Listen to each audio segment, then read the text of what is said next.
Welcome to the channel Free Management Education. Today we will discuss about the management theories and its approaches, and it's the second part of this series. Today we will discuss the neoclassical approaches. In the first part we have discussed the classical approaches, and here we will discuss the neoclassical approaches, and you can see what approaches we will discuss here. Okay, moving on. So what is the neoclassical approach? Okay, it is an attempt at incorporating behavioral sciences into management. Okay, how you behave.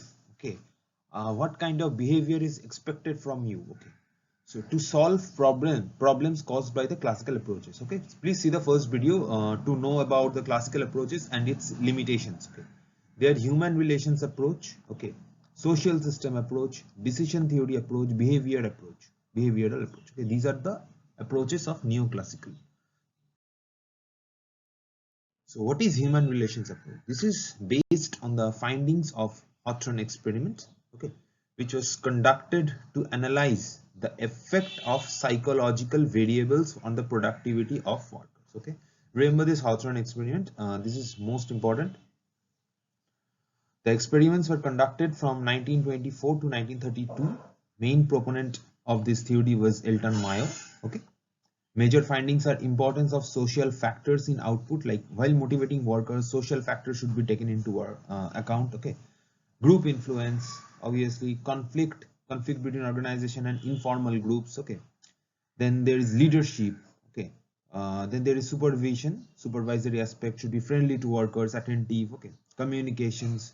Through communications, worker can be explained the rationality of a particular action. That is, if you do a particular action, okay, you should have a logic for that action. You should know the reason behind that action. Okay, so that is that workers can be explain the rationality of a particular action. That is the logic.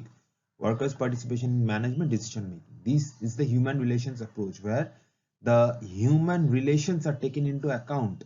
Okay, that is, workers' productivity is directly proportional to human relations, how the relations of the humans are in the organization. Okay, there may be conflict, leadership, group influence, social factors, communication, supervision, etc. Okay, I hope you got this. Now comes the social system approach. Okay, so it is an extended version of the human relations approach. Okay, this approach was introduced by Vilfredo Pareto. His ideas were later developed by Chester Barnard. Okay, know the names. Okay, it's important. Main features are an organization is a social system. Obviously, you know from the name social system approach. An organization is a social system of cultural relationships. Okay, relationships exist among external as well as internal environment of the organization. Okay, obviously in an organization there are external relationships, that is with other organizations, with other entities, and internal relationships like within workers, within different managers of the same organization. Okay, cooperation among group members is necessary. Obviously, harmony should be established, okay, such that there is a good relationship. Okay, harmony should be established between goals of the organization and goals of the various groups therein. Harmony is the relationship, or there is a chain. Okay, there is a relationship, there should be a relationship between the goals of the organization and the goals of the various groups. Okay, so this is the social systems approach. Now comes the contribution of Chester Barnard in social system approach.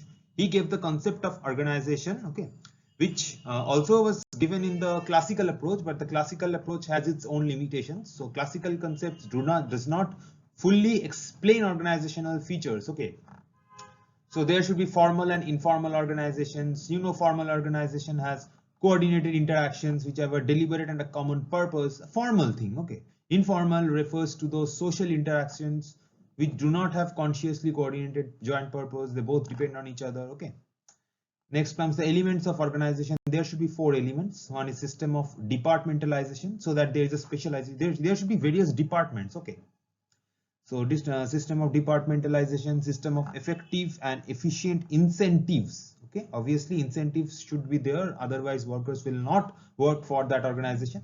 System of power, which will lead group members to accept decisions of the executive. So there should be authority which have significant power, so that group members must listen to the executives. Okay, a rational decisions, obviously. System of logical decision making.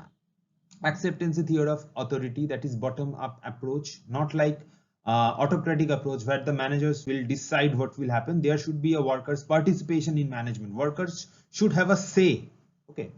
Then comes the functions of the executive. There are three types of functions, that is formulating and defining the organization purpose, securing essential services from individual to achieve organization purpose. Suppose you are specialized in analytics field, in data science field, another one is specialized in accounting field. So essential service from individual to achieve organization purpose. Maintaining organization communications through formal interactions. Okay. Next comes the motivation, that is opportunity for power and distinction. Pride of workmanship, participation, mutual supporting. This should act as a motivation. Executive effectiveness, the manager should be effective in decision making and other skills. Organizational equilibrium, what is it? It is achieved when there is simultaneous fulfillment of requirements of elements like individuals, organizations, society. It is dynamic in nature. Okay. Simultaneous fulfillment of the requirements of elements. Okay. Like individual requirement should be fulfilled, the organizational objective should be fulfilled. So when these all are fulfilled with a particular balance, that is the organizational equilibrium. It is dynamic in nature because it is always changing. Suppose there is a new technology in the market, so you have to adapt. Okay, right? That is why it says it's dynamic and not static. Now comes the decision theory approach. Okay, major contributions in this approach have come from Simon. Here the emphasis is that the decision making is the job of every manager, and the manager is a decision maker and organization is a decision making approach. Okay, so it has the following features. The management is essentially decision making. Members of the organizations are decision makers and problem solvers. Obviously, organization can be treated as a combination of various decision centers. Obviously, like a finance department has a particular decision center, HR department has a decision center, analytics department has a decision center. So it's a combination of various decision center. Quality of decisions affects organizational effectiveness. Obviously, a decision should have some qualitative features. Okay, a rational. All factors affecting decision making are the subject matter of study of management. Okay, obviously a management means that you decision making is integral part of management. So decision making should be the subject matter of study of management, that this decision in this situation is good, in this situation it's not rational, like that. Other factors affecting the decision are information systems, social and psychological aspects of decision makers. Okay. So this is the decision theory of approach, that it mainly says that management is essentially decision making and every manager is a decision maker. Okay. Now the contribution of Herbert Simon, which I just told. So he gave another organization concept, that it is a complex network of decisional process. Okay. All pointed towards the influence upon the behavior of the operatives. Okay. So mainly the complex network of decisional process. Okay. And this decisional process affects the behavior of the operatives. Okay, the various decision makers and then the people upon which the decisions are made, all their behaviors are influenced by this decision making. Okay. Next comes the decision making. It takes 3 steps, like intelligent activity, which is searching the environment requiring decisions. That is, you are searching for something to take, searching for something for which you have to take a decision. Okay, that is searching the environment requiring decision. Design activity, that is identifying and analyzing possible courses of action. That is this possible courses of action, like this decision can also be taken, this decision can also be taken. So there are various possible courses of decision or possible courses of action are identified. Like if you want to go from Kolkata to Delhi, you can go by plane, you can go by train. Okay, and if you are insane, obviously you can go by walking. So that is the possible courses of action. That's why it says possible. Okay, not impossible. Obviously you will not walk, right? So next comes the choice activity, which is selecting a particular course of action. After within different there are different courses of actions. So obviously we'll choose a particular course of action which is for your benefit. Okay, and the organization's benefit. Bounded rationality. Okay, obviously there should be rational, administrative man, organizational communication. Okay. Now the contribution of Peter Drucker. So empirical school of management. This is the term used for his contribution. Okay, remember this. So nature of management. So Drucker is against the bureaucratic management. Please see the first video of this series to understand the bureaucratic management of Max Weber. Okay, so management must have creative and innovative characteristics. There should be management functions, like they should achieve specific purpose, productive work, social impacts. Okay, all these are very easy. Just go through them. Organization structure, like should contain least possible number of managerial levels. Obviously, if you there are 50 workers and managers are 20, then obviously there would be conflict between managers. So it least possible number of managerial levels, so that there is much more efficiency. Enterprise should be organized for performance. Okay, there should be performance based organization.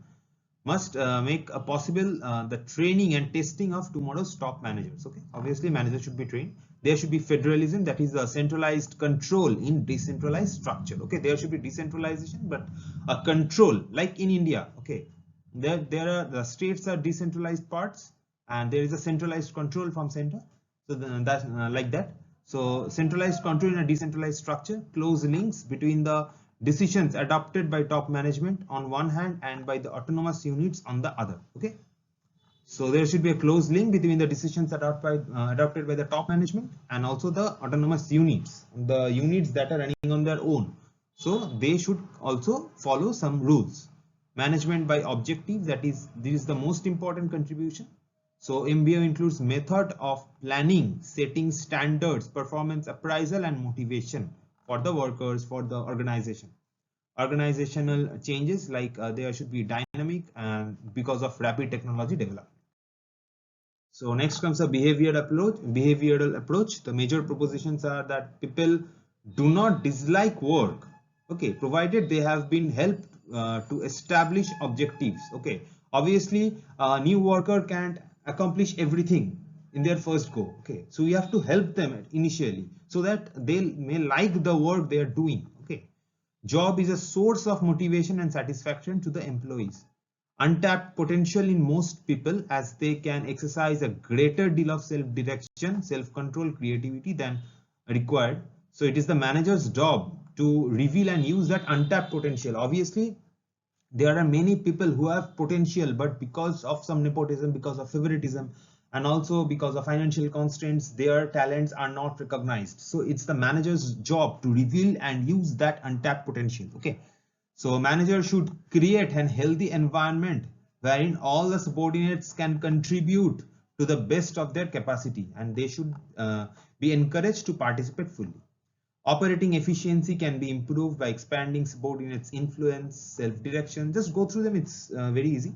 Just work satisfaction may improve as a byproduct of subordinates making the full use of their potential. Obviously, if the subordinates are given some power, some authority, then work satisfaction will also improve, because they will think that they have given me a power, so obviously I would respect that and I will do everything in my power to fulfill their objectives. So this is the end of this video. So thanks for watching. Please do like, comment and subscribe to this channel for more updates. Okay, and my email ID is given in the description box. Do comment if you want some specific videos on some specific topics. Okay, thank you, stay safe, take care of your family.